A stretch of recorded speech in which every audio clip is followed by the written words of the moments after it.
f from x to y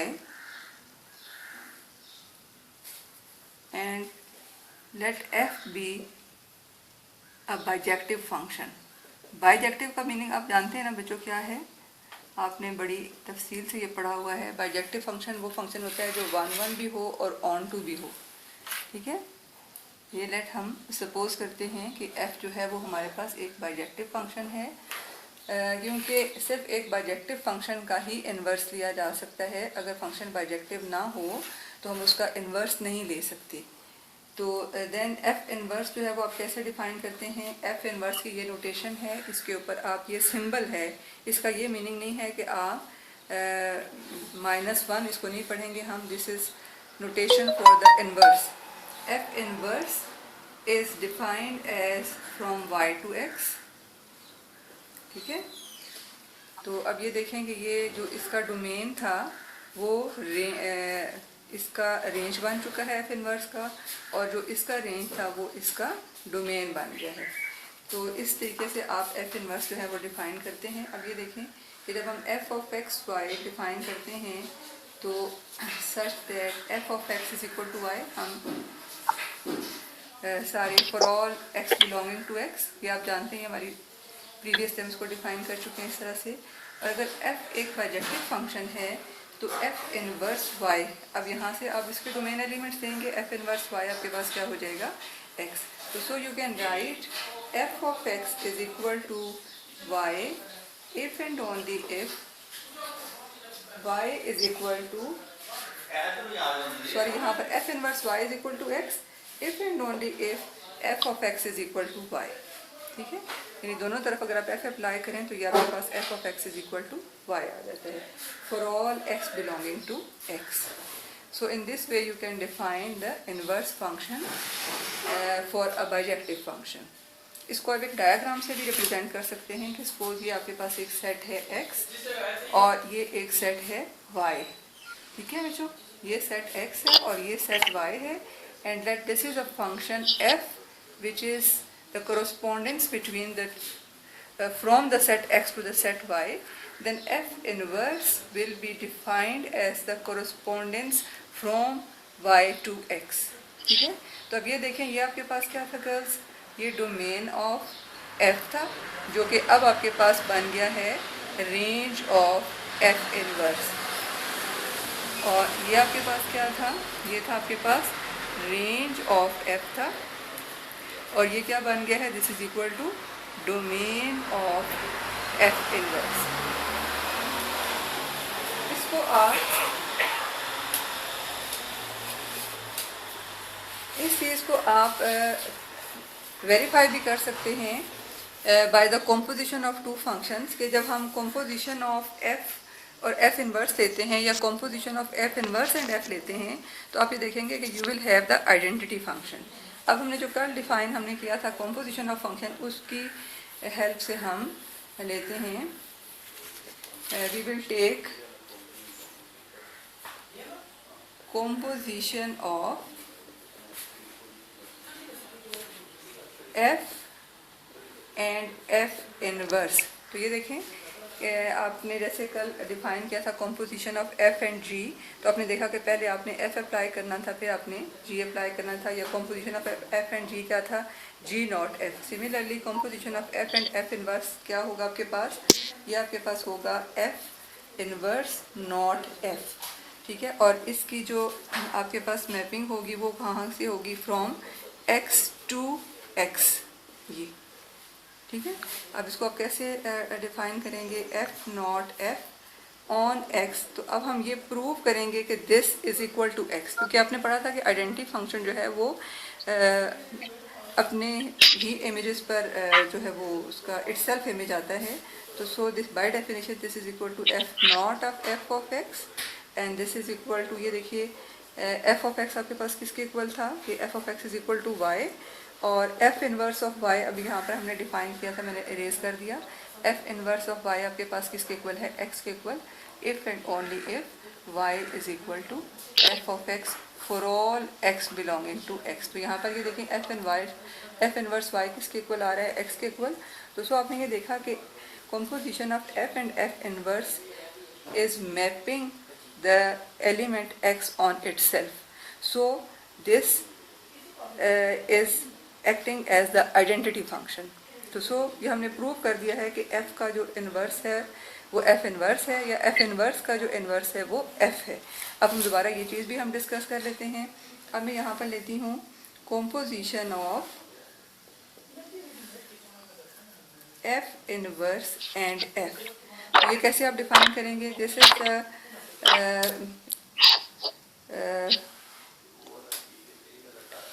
f composition of f inverse and f को इस तरह से हम डिफाइन करेंगे, and this is a set from y to y। ये देखें यहाँ पर इसका डोमेन और ये इसका range y to y, and this is defined as, ये देखिए आप, f नॉट f इनवर्स। और ये कौन से एलिमेंट्स पे मैप करेगा? ऑफ कोर्स डोमेन एलिमेंट्स क्या है? y के एलिमेंट्स हैं। Of y is equal to, by definition this is f of f inverse y। और अब आप ये देख रहे हैं कि f इनवर्स y किसके इक्वल है? x के इक्वल। तो ये आपके पास क्या आ जाता है? f of x। और फिर f ऑफ x देखिए किसके इक्वल है? y के इक्वल। तो यहाँ पर भी गर्ल्स आपने ये देखा कि जब आपने composition of f inverse and f लिया और आपने उसको जब एलिमेंट्स y पे आपने उसको अप्लाई किया तो you will have the y again. तो इसका मतलब ये है कि f और नॉट f इनवर्स भी एक्ट कर रहे हैं as the identity, as the identity function. ठीक है, ओके गर्ल्स, ये आपने हमने समझ आया गर्ल्स आपको? algebraic method to find out the inverse of a function। इसके लिए आप देखिए example number 2 on page number 13। let we have a function f from r to r defined by f of x is equal to 2x plus 1, and we have to find out f inverse of x। ये देखिए f inverse of x आपने find out करना है, और ये आपको function given है which is defined by f of x is equal to 2x plus 1। अब यहाँ पे इन्वर्स फाइंड आउट करना बेहद इजी है, सिर्फ इसमें 4 स्टेप्स इन्वॉल्व हैं। एज यू नो दैट, सबसे पहले आप ये लिखेंगे कि as f of x is equal to y if and only if y is equal to f inverse of x। यही दोनों चीज़ें इसमें यूज़ होंगी। सबसे पहला स्टेप इसमें ये होगा कि आप f of x को y से रिप्लेस करेंगे, तो y आपके पास क्या आ जाता है? 2x plus 1। पहला स्टेप आपने f of x को y से रिप्लेस किया। पहले आप ये डेफिनेशन लिखेंगे, उसके बाद आप f of x को y से रिप्लेस करेंगे। अब हम इस तरह करते हैं स्टूडेंट्स के इसकी वैल्यू हम x की फॉर्म में फाइंड आउट कर लेते हैं, यानी x की जितनी भी वैल्यूज़ हैं, यहाँ पर तो एक ही वैल्यू है, उसको हम लेफ्ट हैंड साइड पे ले आएंगे और y की वैल्यूज़ को हम राइट हैंड साइड पे ले जाएंगे। तो or you can write this as 2x is equal to 1 minus y. अब x फाइंड आउट करने के लिए आप दोनों तरफ 2 से डिवाइड कर दीजिए। x is equal to 1 minus y divided by 2। तो ये देखें x की वैल्यू आ गई, और इधर आप सॉरी यहाँ पर ये मैंने जब आप दोनों तरफ इन्वर्स अप्लाई करेंगे तो x is equal to f inverse y। I am so sorry, ये आप करेक्शन कर लीजिए इसमें। तो अब यहाँ पर देखें कि x की वैल्यू के पास क्या आ गई है? f inverse y। तो this implies you have f inverse y is equal to 1 minus y divided by 2। तो so in this way you have find out the inverse function. ये लेकिन ये देखें कि ये वेरिएबल y में है, तो वेरिएबल तो चेंज कर सकते हैं आप, इसको रिप्लेस कर दीजिए आप x के साथ, रिप्लेसिंग y विद x। ये मैं इस तरफ आ रही हूँ, replacing variable y with x। तो so f inverse of x is equal to 1 minus x divided by 2। तो ये हमने इस तरीके से f इनवर्स x जो है वो फाइंड आउट कर लिया है। तो यहाँ पर आप देख रहे हैं कि सिर्फ 3 या 4 स्टेप्स जो है वो इन्वॉल्व हैं। सबसे पहले आपने ये डेफिनेशन लिखनी है, f x is equal to y if and only if x is equal to f inverse y। फिर आपने f ऑफ x को रिप्लेस कर दिया है y के साथ। फिर आपने यहाँ पे नेक्स्ट स्टेप में x की वैल्यू फाइंड आउट कर ली है in terms of y, and then we have replaced x with f inverse y। तो ये हमारे पास इनवर्स फंक्शन आ गया। लास्ट स्टेप में हमने सिर्फ रिप्लेस करना है y को, वेरिएबल y को विद x, क्योंकि हमने इसकी f इनवर्स x की वैल्यू फाइंड आउट करने के लिए कहा गया। तो ये 4 स्टेप्स आप याद रख लीजिए, बेहद सिंपल हैं। एक क्वेश्चन मैं आपको और करवा देती हूँ एक्सरसाइज का।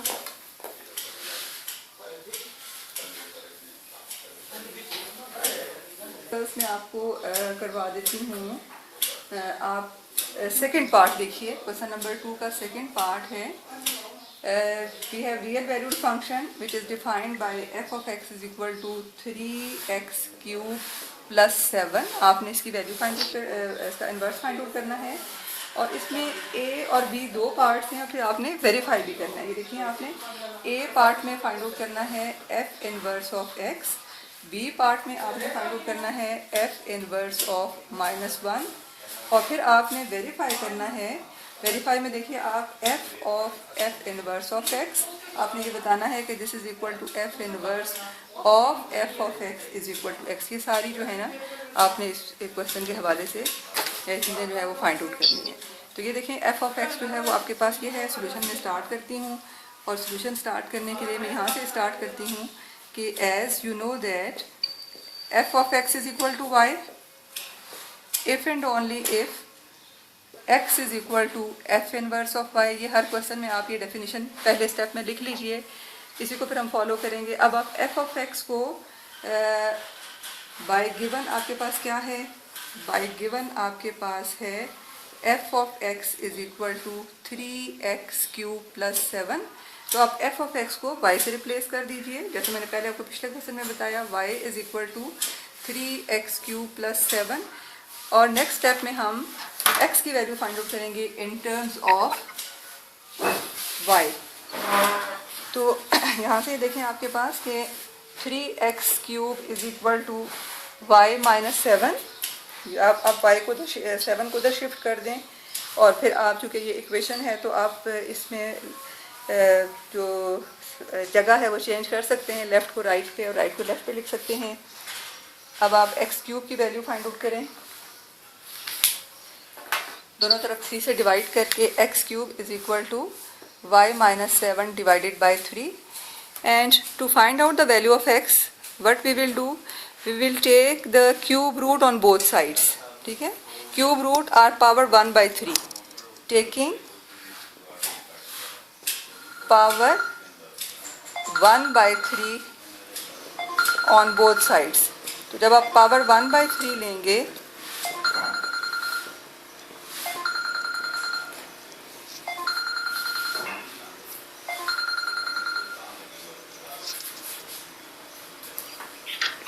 तो x is equal to y minus 7 divided by 3 whole raise to power 1/3। Is it clear girls? अब ये देखें, यहाँ पर x को फिर आप रिप्लेस कर दीजिए f इनवर्स y के साथ। This implies you have found f inverse y is equal to y minus 7 divided by 3 whole raise to power 1/3। इस तरीके से हमने f inverse y find out कर दिया है, लेकिन हमने फाइंड आउट क्या करना था, f inverse x a part में। तो मैं क्या करूँगी, अब वेरिएबल चेंज करूँगी, changing variable y with x, this implies f inverse of x is equal to x minus 7 divided by 3 whole raised to power 1/3।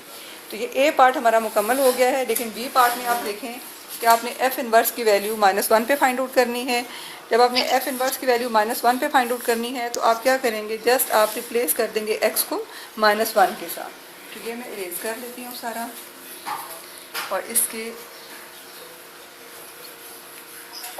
ये हमने a पार्ट फाइंड आउट कर लिया है। a पार्ट में हमारे पास वैल्यू f इनवर्स x की आ गई है x minus 7 divided by 3 whole raise to power 1/3। अब b पार्ट की तरफ हम आ रहे हैं। ये हमारा a पार्ट पूरा कंप्लीट हो चुका है।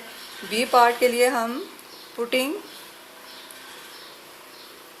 x is equal to -1 on both sides.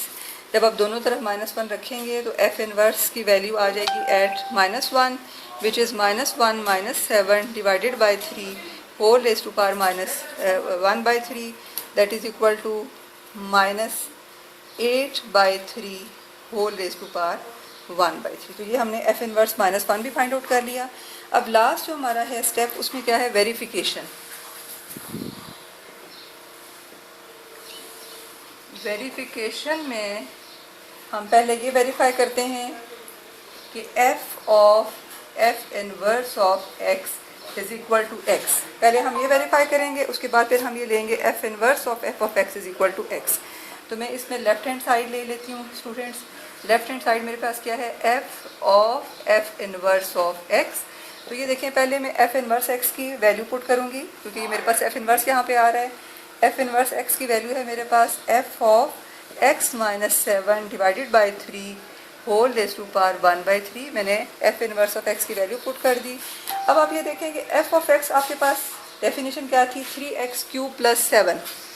तो जब आप रिप्लेस करेंगे डेफिनेशन में x को by this x minus 7 divided by 3 whole raise to power 1/3 से, तो ये आपके पास वैल्यू आ जाएगी f ऑफ दिस एलिमेंट। तो दैट इज़ इक्वल टू, ये वैल्यू क्या आ जाएगी, 3 इंटू x माइनस 7/3 होल रेज़ टू पावर 1/3। और ये देखिए कि क्यूब भी है, तो आप इसका होल क्यूब ले लेंगे, ये whole cube by using this definition plus 7। तो अब ये देखेंगे 3 और 3 कैंसल्ड आउट, और ये आपके पास ये 3 और 3 कैंसल्ड आउट, और आपके पास क्या आ गया, x minus 7 + 7 that is equal to x। तो so you have verified that f of f inverse of x is equal to x। Similarly you can verify, now we will verify f inverse of f of x is equal to x। तो इसके लिए भी आप left hand side ले लेंगे। Left hand side में आपके पास क्या है, f inverse of f of x। अब इसमें देखें, पहले आप f ऑफ x की डेफिनेशन रखेंगे। f ऑफ x की डेफिनेशन क्या है, 3x³ + 7। f ऑफ x की जगह पर हमने इसकी वैल्यू पुट कर दी। और अब f inverse of this value, यहाँ पर जो आपने f inverse of x find out किया है, इसमें आप x को रिप्लेस कर देंगे 3x³ + 7 के साथ इन दिस। तो you will have 3x³ + 7 divided by 3 into this, और जस्ट आपने x को इससे रिप्लेस कर दिया -7 और होल डिवाइडेड बाय 1/3। ये देखें डेफिनेशन में आपके पास होल क्या आ रहा है, 1/3। Is it clear girls? सबको समझ आ रही है? ये 3x³ + 7 डिवाइडेड बाय 3 हमने इस x से रिप्लेस कर दिया है, और ये होल में था, सॉरी ये भी मेरा, ये होल 3 था। अब देखिए ज़रा, ठीक हो गया। सिर्फ हमने ये जो हमारे पास डेफिनेशन आ रही थी ना, जब हमने फाइंड आउट किया था f इनवर्स ऑफ x, इसमें हमने x को रिप्लेस कर दिया है 3x³ + 7 के साथ। तो बाकी देखें सारी डेफिनेशन जो है, जो भी हमने फाइंड आउट किया था, सारा बाकी वही रहा है, यानी सिर्फ वही। We are going to find out the value of f inverse of 3x³ + 7। तो हमने रिप्लेस कर दिया है x को 3x³ + 7 के साथ। अब हम इसको सिंप्लीफाई कर लेते हैं, +7 - 7 कैंसल्ड आउट, और ये अब आपके पास क्या आ गया, 3x³ divided by 3 whole raise to power 1/3, 3 cancelled out, and x³ whole raise to power 1/3। तो this is equal to x। So we have again verified that f inverse of f of x is equal to x। तो सो हमने ये एक तरह से prove कर लिया है कि f और f इनवर्स जो हैं, they act as the inverse of each other, and they the composition of f and f inverse or f and f inverse is the identity function। तो ये स्टूडेंट्स आई होप कि आपको समझ आ गया होगा।